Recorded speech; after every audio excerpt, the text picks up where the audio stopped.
Welcome back, What Will Land. It's a big story that we've been tracking down here in Indiana. A judge has upheld the increased power Indiana legislators gave themselves during the beginning of the COVID-19 pandemic. Basically, the judge sided with them instead of with Governor Eric Holcomb, who filed the lawsuit. Now, to break this down a little bit further, I'm bringing in our news director, Darren Wright. So, Darren, let's just start here. When was this ruling made? Yeah, this ruling came down yesterday, and the long and short of it is lawmakers had taken issue with some of the COVID-19 restrictions Holcomb had imposed by executive order. So they, during the regular session, gave themselves the ability to call themselves back into special session when a public health emergency occurs. Governor Holcomb sued after they overrode his veto. He said that the state constitution didn't give them the power to do that, that only the governor can call a special session, and the judge in Marion County yesterday ruling in favor of lawmakers in this case. Yeah, basically the General Assembly was wanting to have these special session to go over things like mask mandates, some things that were pertaining to businesses during lockdown. And capacity restrictions, things like that.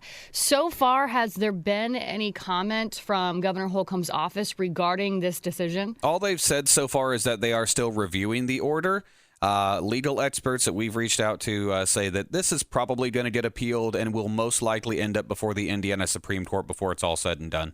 Oh, wow. So we think it will go up to the state Supreme Court. It's probably going to get batted back and forth in the courts and eventually the state Supreme Court. And then hopefully by then we'll have some resolution, but probably not anytime soon. This is the first victory for lawmakers anyway in what is going to be an ongoing war. Yeah, you know, when this story first kind of broke regarding these disagreements, it really has created a lot of tension, I would say particularly within the Republican Party, because Governor Holcomb is a Republican, and these are primarily Republicans within the General Assembly seeking to basically overturn some of his decisions, if you will. And has there been any word from, for example, Attorney General Todd Rokita? I know he had gotten involved as well, and he was pretty vocal about what was happening. Have we heard anything from him on this? Yeah, well, and let's not make any mistake. This is about COVID-19. This is about the restrictions. COVID. That's literally all it's about. But yeah, Rokita did side with lawmakers. He hasn't made much of a statement. He called it an important win for the separation of powers between the state's executive and legislative branches.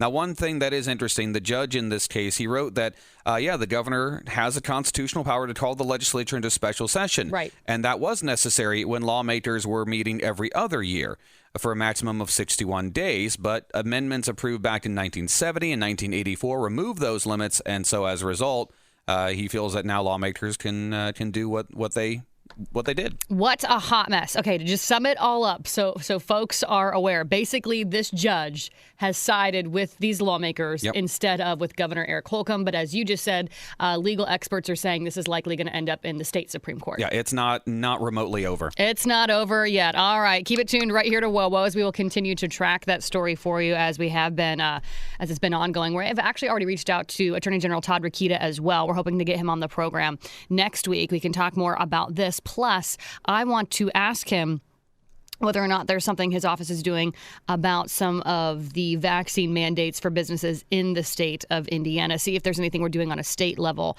to fight those mandates. So we'll find out once we get a hold of him next week here on Fort Wayne's Morning News. Podcasts by Federated Media.